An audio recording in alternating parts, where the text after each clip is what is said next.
folks. How you doing? Good? Good. Oh my gosh, it's hot here today. I'm in Northeast Oregon and it's only like May, like the end of May, almost June. And it got like 85 degrees out today. We're creeping up like into the high 90s later this week. So, woo!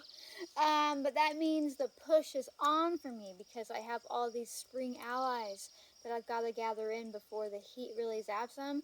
This one heat probably won't do it. It'll make everything kick up, right? And then I've got to get that before the heat pushes all that back and I'm into the summer allies. So, let's make a rose petal tincture. Now, any rose will do. I'm serious. A rose is a rose is a rose is a rose as long as your rose hasn't been sprayed with like pesticides or fed like nasty fertilizers and stuff from your garden. Any rose will do. They all have the same herbal properties that we're after. And I am working with this beautiful pioneer rose. She's one that's gone wild, become naturalized here in Northeast Oregon, and she's my favorite to work with because she's beautiful. She reminds me of my childhood. They were all over the fields where I grew up. But also, can I tell you a secret? When it comes to wild roses, most of them only have between 5 to 6 petals to pick at a time. Look at this lady. Look at how many petals she has. It makes gathering her a lot easier and a lot less tedious, but any rose will work, wild or cultivated.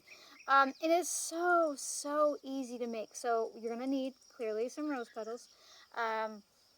You're going to need yourself a little jar, and you're going to need some 100 proof vodka. Now, if you can't find 100 proof in your state, that's okay. Use 80 proof. I'll get to all that in a second here. The heat has fried me and I have a concussion, people. So I want to be a little bit more human than normal. And in the way that like I'm going to forget more words maybe, I don't know. So let's make a rose tincture. This is absurdly easy. Get your little jar. Make sure that it's a jar that you can fill all the way up. Meaning you don't want to pick this amount of roses and then have like a big half-gallon jar or a quart jar and only be able to fill halfway up with roses. You want a jar that you can fill all the way up, okay? So find a jar according to how much you harvest. Now, when you're out picking your roses, if you are wanting to also produce rose hips, which is the fruit that sets, basically after it's been pollinated, you would only want to make sure that you're only taking about that much of the rose, and then when you leave that amount, what happens is pollinators, bees, and other things will still land. They'll still land here and they'll still, spread the pollen around. However, with some stuff, if it's really invasive, like we have some really invasive roses on our property, not this kind, that are like, it's like 41 plus acres of like really like bio-damaging, like, aggressive. When I pick those, I do not leave petals because on the off chance that it hasn't already been pollinated, if I don't produce a rose hip, I like cut back on the spread of it, right? But also when you're making your tincture, all that stuff aside, this can go in there too. It doesn't have to just be petals. A lot of the same medicinal properties are in the stems and leaves too. So basically I've just got my little jar here and I'm going to fill her up. Now you don't have to cut up your petals at all. Petals are like something like 80%, 75%. They're primarily water, right? And so her membrane, her cellular membrane breaks down so easy from the vodka. Now, because she is primarily water, it's really important, like most tinctures, and if you've watched a lot of my videos or this is my first one, here's some information for you. Whenever possible, make your tinctures with fresh plant matter, especially when you're working with something like blooms, because look, most of her is water. That means a lot of her properties that we're after are water soluble, right? And so if you let this dry, you lose a lot of those water soluble properties, and then your tincture just doesn't come out very well balanced. So I've got just enough in there. And you notice I'm pushing her down in, but I'm not like ramrodding it in there, right? Like I want my jar to be full, but I don't need to like push and push so I can pack more and more, or you won't have any room for your alcohol. Okay, so my little jar is full. The next step, and here's the real complicated part, you are just going to pour 100 proof vodka over top. Seriously, that's it. Now, I've talked all about making the tincture, but I haven't talked about why you want to make a rose tincture. Rose is an amazing ally for health. She is a gentle nervine, which means that she can really help calm down like your stress response, anxiety, restlessness. I'd say she'd help with insomnia, but she's not going to like knock you out because she's very gentle. Meaning, if you're somebody who wants to help like ramp yourself down, but you don't like the feeling of something, say like catnip, like you don't like actually feeling it like really hit you, then a rose is a good one for you. And she's a daily maintenance one, right? You can use her all day long, and she's just going to help your body really naturally cope and support natural stress responses. Um, but she's also really good for helping keeping us regular. She's gonna help you shit, but also not like a laxative, right? So she really just gets things up and moving like that. But what's really interesting is, excuse me, because she has lots of tannins in her, she's like kind of drying, but not in a bad way. She can actually, like, if you're shitting too much, like you've got diarrhea, we're all humans, it happens to every one of us. Um, she can actually help slow that down by like tightening things up, but also she's an anti-spasmodic. A lot of people don't realize, like, when they're going to the bathroom a lot, it's actually because your intestines are doing this. They're like, oh, oh, oh, oh. They're like spasming, right? And then that makes you go to the bathroom. So she can go in there and be like, whoa, man, just take a breath and just let go of that grip. Just calm down. But also she's going to help dry things up. But, you know, that's not just for pooping. If you also have like a constant like dry cough that isn't producing anything, what's actually happening is that you've got a little muscle twitching usually somewhere in your throat system, and she's going to help calm that spasming down. It also makes her pretty good for like mild pain. I mean, like if you're in severe pain, Rose isn't really going to like cut it for you, but like if you just want to relax and like help your muscles let go, right? You're like, okay, I've had a long day. I just need to like let this go off of me. Rose is fantastic for that. Of course, she's good for stimulating the immune system, and she's pretty good for gut health too, beyond regulating, because she likes to just get in there with anti-inflammatory properties and just like calm everything down. And she just is an amazing ally. So now that I've got enough vodka in there, I'm gonna push her down a little bit to see if I actually need to add any more. An important step in making tinctures is making sure that you have as much alcohol in there as you can fit to the very top, like to the rim, because it helps prevent oxidation. Oxidation isn't like the end of the world. Like if you fill your tincture and you're like, oh my god, my tincture turned like a really dark color, what's wrong?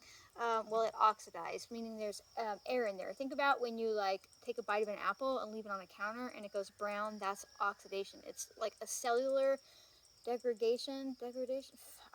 I got a concussion and I already don't speak right. The cells start breaking down, right? It's oxidative. It can create oxidative stress in your body when you start using it. It's not the worst thing in the world, but you can totally prevent it by just filling your tincture all the way to the top. So now I'm going to put a little lid on there.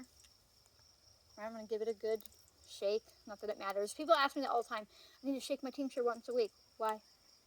It doesn't actually do anything different. This alcohol knows what it's doing. It's going to extract the herbal properties out of the rose. Shaking it doesn't make it stronger alcohol. You can move it around. It doesn't hurt anything. Maybe it's more about like checking in on it. But again, this can't go bad. This isn't going to go bad. If you forget about it and it's been 3 years, as long as this cap is still really tight and hasn't rusted or anything, it's fine. It's not going to be too strong. It's not going to be nothing like that because we used 100 proof vodka. 100 proof vodka, I need to find the lid for, is 50% water, 50% alcohol. That means that we're not only getting the alcohol soluble properties, but the water soluble properties that make a balanced tincture, but also, okay, concussion brain. I totally lost it. I was on a roll. Thank God you guys let me be human. Oh, it's not so strong that it degrades your plant matter. There it is. When you use grain alcohol, which doesn't mean that it's been made out of grain, it just means that it has really, really high proof, like 190 proof, which is like 95% or higher alcohol. You can actually, if you leave this in there for more than like 2 or 3 weeks, what happens is the plant matter starts to like really like genuinely like break down into a sludge because it's just being like ripped apart and annihilated by that high chemical grade, not food grade alcohol. And it's just no good. Oh, that is not what I meant to say, but it it works. This is ready. This is ready as soon as you decant it, which means that you're taking the plant matter out of the alcohol. You don't have to do any complicated math to get it to 50% water, 50% alcohol. And so she's just ready to use right off the bat. So the next thing I'm going to do is I'm going to stick a label on here. There's a piece of straw in there. So I'm sticking a label on there. It's crooked, whatever. It just says who she is and when I made her. That way, if you do tuck her into your cupboard and you forget about it for months or weeks or years at a time, you know who she is. And you're like, I'm not going to forget.